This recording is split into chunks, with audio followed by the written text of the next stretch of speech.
오늘의 주제는 리셀 시장에 대한 뜨거운 열기가 이제 세금 문제가 없을까? 저 옛날부터 그런 생각이 좀 많이 들었는데 이제는 좀 문제가 될 소지가 파시는 분들 사이에서 요새 이런 말들이 돌고 있는 거죠. 혹시 우리들이 이제 중고 물건 팔아서 돈을 벌고 있는데 이거는 소득에 대한 신고를 하지 않... 그거를 달아볼까라는 생각을 상당히 많이 하셨다가 나 바보 취급받는 거 아니야 싶어서 말씀을 못 하신 분들이 분명히 있을 텐데 매출 100억 뭐 이런 쇼핑몰 CEO 이런 식으로 이제 나왔다는 얘기인 거예요. 근데 이분들이 한 5년 지나서 보니까 알고지가 되고 사람한테는 구체적인 관심이 없습니다. 그렇죠. 그거 얼마 거두려고 그렇게 관심을 가지지 않아요. 네, 안녕하세요. 슬기로운 세무탐구의 이상화 세무사입니다. 네, 안녕하세요. 슬기로운 세무탐구 조봉기 세무사입니다. 네, 한 주간 잘 지내셨습니까? 네, 잘 지내고 왔습니다. 네. 굉장히 오랜만에 뵙는 것 같은데요. 네, 저도 오랜만에 오는 것 같아요. 네네네. 오늘의 주제는 리셀 시장에 대한 뜨거운 열기가 이제 있습니다. 네. 네, 당근 같은 거겠죠. 당근마켓이 가장 요새 핫하죠. 네. 네네네. 그래서 세금 문제가 없을까? 저 옛날부터 그런 생각이 좀 많이 들었는데 이제는 좀 문제가 될 소지가 좀 있는 것 같다라는 차원에서 또 준비를 해가지고 왔죠. 네, 맞습니다. 네. 들어가 보시도록 하겠습니다. 자, 관련 기사가 이제 이렇게 나오는데요. MZ세대 리셀 테크 열기 한정판은 돈벼락 이런 내용이 나오고 있습니다. 네, MZ세대 지금 요새 제가 MZ세대라고 옛날, 하죠. 옛날 분이시네요. 네. 20대에서 30대 분들, 네. 이 분들을 소비층들을 MZ세대라고 말을 하는데요. 네. 이분들이 이제 이 리셀 시장에 굉장히 많이 뛰어들고 있다. 네네. 네. 뭐 일명 리셀 테크다. 이래가지고 이 리셀 테크 시장을 주도하는 그런 흐름을 보이고 있다라는 네네. 기사 내용인데요. 네. 일단 이 뭐 대표적인 것들이 그런 거죠. 많이 알고 있는 뭐 중고나라, 그렇죠. 번개장터, 네네. 그다음에 요새 좀 핫한 당근마켓 네. 이런 것들이 뭐 빅3라고 해서 이제 리셀 시장을 이끌고 있는 그런 업체들인데요.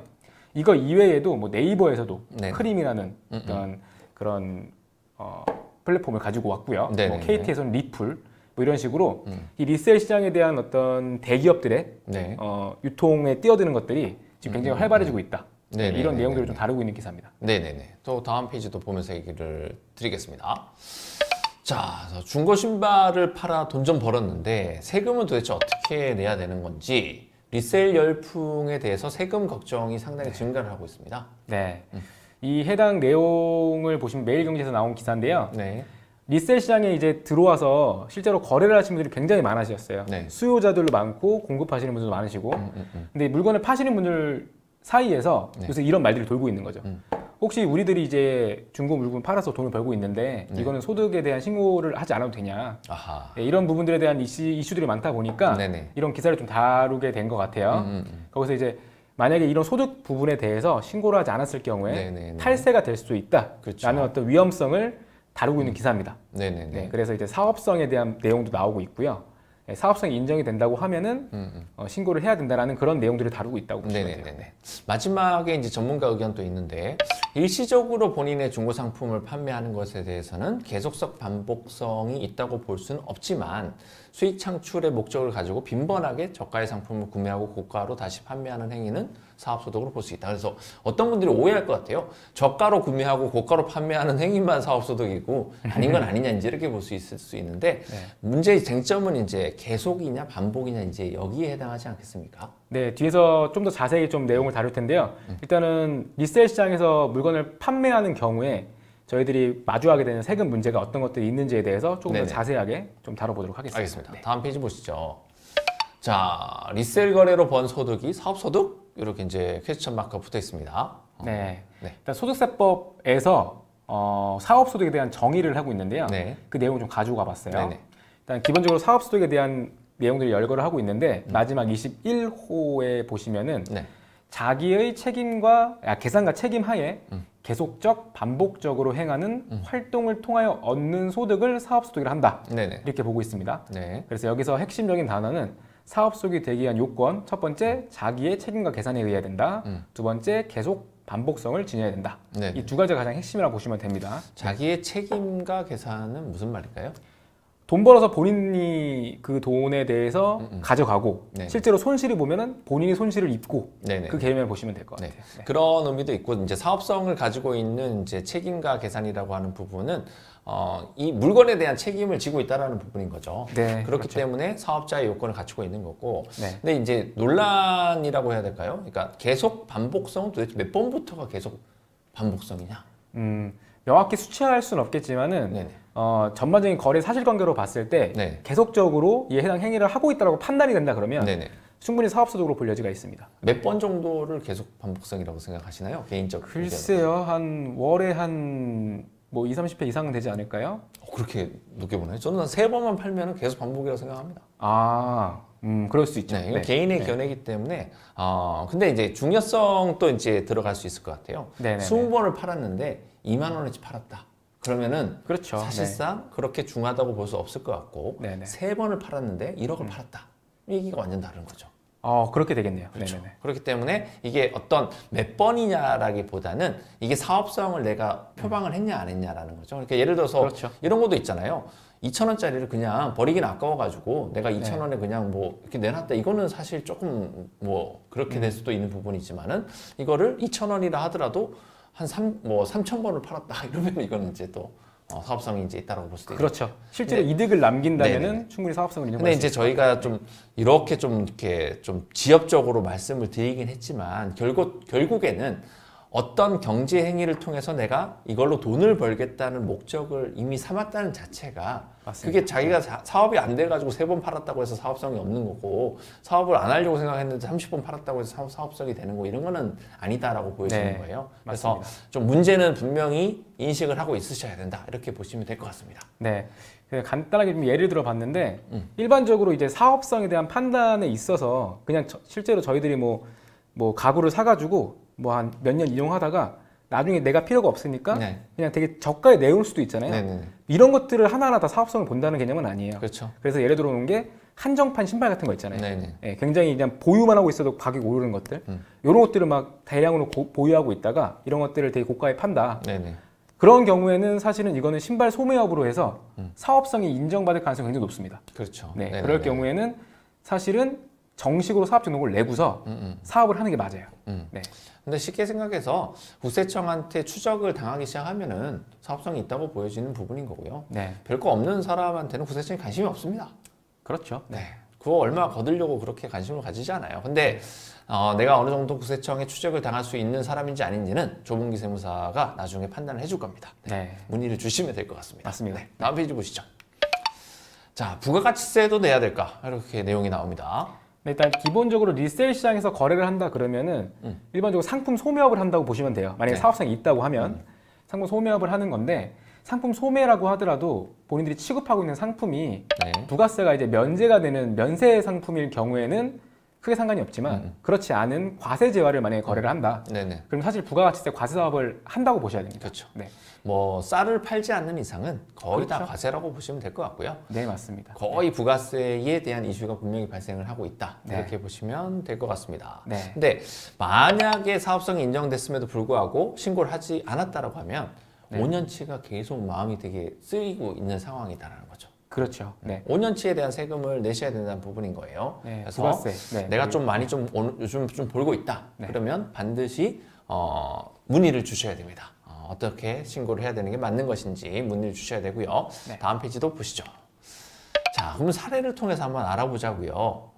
어떻게 보십니까? 간단한 사례를 좀 만들어 봤는데요. 리셀 거래로 올해 한 1억 정도를 벌었다 이렇게 네네. 가정을 해봤습니다. 네. 그럼 그 해당 판매한 물품을 이제 구입할 때 또 돈이 들어갔을 거잖아요. 네. 그걸 한 5천만 원 정도 주고 샀다. 이렇게 좀 가정을 해봤어요. 그리고 사실 이 가정이 굉장히 중요한데 증빙이 있다 라고 가정을 해봤습니다. 네. 세금계산서나 현금영수증 같은 증빙을 가지고 있다라고 가정을 해본 거예요. 네네. 사실 이 부분이 사실 충족이 안 되는 경우가 굉장히 많을 거예요. 리셀 거래에서는. 거의 다죠. 네. 근데 사실은 그런 가정을 하면 너무 이제 세금 이슈가 좀 커질 수 있기 때문에 네. 일단은 있다고 가정을 좀 해봤어요. 네네. 그리고 기타 경비는 없고 부가세 일반 과세자라고 가정을 해봤을 때 부가세 이슈 같은 경우에는 매출세액에서 매입세액 뺀 금액만큼 네. 납부를 하게 됩니다. 네. 그게 한 대략 약 한 450만 원 정도 네. 책정이 될 것 같고요. 만약 종합소득세, 소득세 부분을 넘어온다 그러면 부가세 된 나머지 매출액이 이제 9천만 원 정도 되고요. 네. 매입 금액이 한 4,500 정도 됩니다. 네. 그래서 번 이익이 한 4,500 버신 거예요. 네. 그래서 본인 공제 150만 원만 제외했을 때에 대략적으로 약 550만 원 정도의 세금이 발생할 수 있다. 네네. 이렇게 굉장히 좀 간소화시켜서 단순화시켜서 한번 세금 효과를 한번 계산해 봤어요.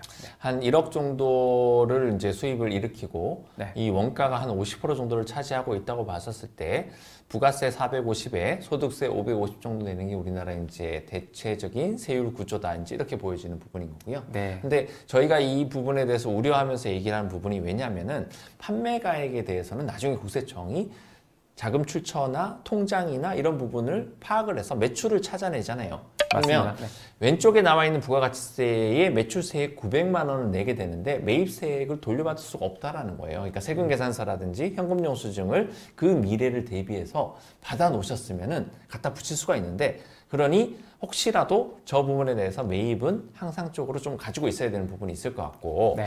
오른쪽에 종합소득세의 저 매입액도 4,500만 원을 다 지워버리게 되면은 산출세액이 한 2천만 원 정도가 됩니다. 그래서 아니 무슨 세금이 500에서 2천으로 갑자기 바뀌게 되지? 이렇게 생각하시겠지만은 이 매입에 대한 부분을 입증을 받냐 안 받느냐가 사업자들이 세무사에게 기장을 맡기는 가장 기본적인 부분이잖아요. 맞습니다. 사실 우리나라의 모든 소비 자체나 판매에 매입이 없다라면은 세무사가 존재할 이유가 없습니다. 왜냐하면 매출액 대비해서 얼마가 나오는지 국세청이 제일 잘 알기 때문에 그대로 고지를 하면 되는 건데 네. 사람마다 특징이 다 다르기 때문에 매입을 어떤 분은 꼼꼼하게 받으시는 분이 있고 덜 받으시는 분들이 있고 인건비에 대해서 신고하는 사람이 있고 안 하는 사람이 있기 때문에 세금이 다르다. 이 부분으로 볼 수 있을 것 같습니다. 네. 네.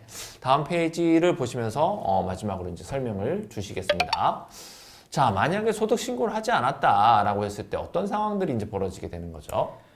일반적으로 지금 현재에도 리셀 네. 거래를 많이 하시는 분들 중에서 만약에 포착이 되면은 사업소득으로 과세될 수 있는 분들이 꽤 계실 거예요. 그렇죠. 근데 아마 안 하시는 분들이 굉장히 많으실 겁니다. 네네네. 왜냐면 그만큼 포착될 가능성이 높지 않기 때문일 네. 거예요, 사실은.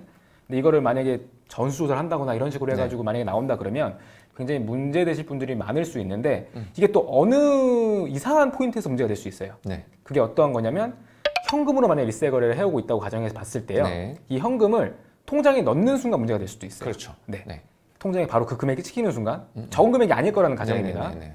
왜냐면 이제 FIU 금융정보분석원에서 이런 어떤 그 통장 거래에 대한 부분을 네. 이제 통보를 받기 때문에 그런 부분이 좀 있고요. 네. 그다음에 해당 재원을 가지고서 재산을 취득했을 때 주택을 취득한다든지 네네. 상가를 취득한다든지 그 시점에 또 문제가 될 수 있습니다. 네, 바로 자금추적 조사라는 게 있죠. 네네네. 네.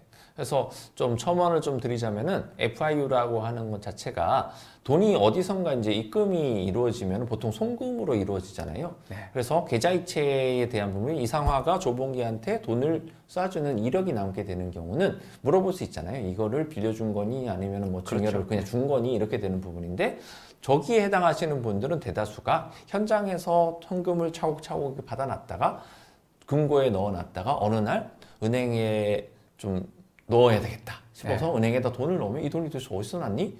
너가 알 거 없잖아. 이렇게 할 수가 없다라는 부분인 그렇죠. 거죠. 네. 매출 누락이 이제 거기서 잡히는 부분이 될 수가 있고 그리고 돈이 이제 상당히 좀 많이 모였다가 이 돈으로 집도 살 수 있는 부분이잖아요. 그렇게 되면은 이 부분도 자금 출처 조사에 문제가 될 수 있다. 자, 근데 여기 위에 칸에 있는 것처럼 저희가 이제 세무사다 보니까 특이한 질문들을 상당히 많이 받아요. 그러면은 저 걸릴 확률이 도대체 얼마가 돼? 이제 이렇게 질문하시는 분들이 있을 거란 얘기예요. 많습니다. 네. 댓글에다가 그거를 달아볼까라는 생각을 상당히 많이 하셨다가 나 바보 취급받는 거 아니야 싶어서 말씀을 못 하시는 분들이 분명히 있을 텐데 저는 이 부분에 대해서 이거를 한번 생각을 해볼 수 있을 것 같습니다. 예전에 그 시대가 비슷한 세대가 아니라서 모르겠는데 온라인 쇼핑몰이 초창기에 나왔을 때가 제 기억에는 한 20년 전 정도로 되는 것 같은데 그때 TV 연예 프로그램 같은 데 보면 훈남이 이제 나와가지고 연매출 100억 뭐 이런 쇼핑몰 뭐 CEO 이런 식으로 이제 나왔다는 얘기인 거예요. 근데 이분들이 한 5년 지나서 보니까 알고지가 되어 있는 거예요. 왜 알고지가 됐습니까? 조사를 맞으셨나요? 그렇죠. 그래서 온라인 쇼핑몰이 한참 핫할 때는 매출 100억 찍을 수가 있어요. 근데 매출 100억에 분명히 매입 자료가 분명히 있었을 텐데 50억이든 60억이든 70억이든 네. 있었을 거지 않습니까? 근데 매입 자료를 하나도 안 받았겠죠.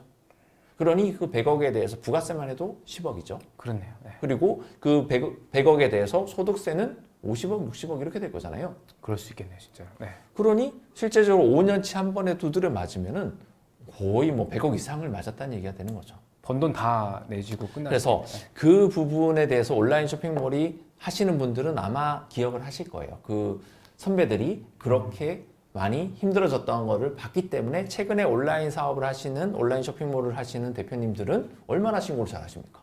맞습니다. 네. 엄청나게 꼼꼼하게 저희가 봤을 때는 거의 100% 수준으로 다 신고를 하고 있다고 보여지는데 이 리셀 시장도 마찬가지라고 보여져요. 지금 초창기 시장에 대해서는 뭐 많이 사업성으로 많이 버시지 않는 분들이 상당수가 있겠지만 어떤 분들은 지금 또 상당히 많이 버시는 분들이 분명히 있을 텐데 이분들도 그 아까 제가 얘기 드렸던 그런 문제들이 분명히 발생할 수 있다. 이렇게 보여지게 되겠습니다. 그래서 나는 그럼 위험이 얼마나 돼? 이런 질문을 하시기 전에 실질적으로 내 사업자는 어떤 식으로 하면 내면 되고 어떻게 하면 좋겠습니까? 라는 이 상담을 좀 진지하게 해주셨으면 좋겠습니다.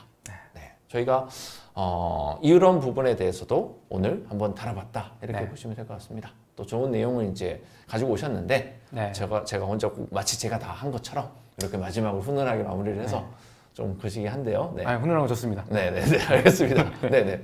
자, 오늘 내용 또 유익하셨습니까? 유익하셨다라면은 구독, 좋아요. 네, 눌러주시길 바라겠습니다. 예, 다음 시간에 또 다시 찾아뵙도록 하겠습니다. 이상화 세무사였습니다. 네, 조공기 세분이었습니다. 네, 감사합니다.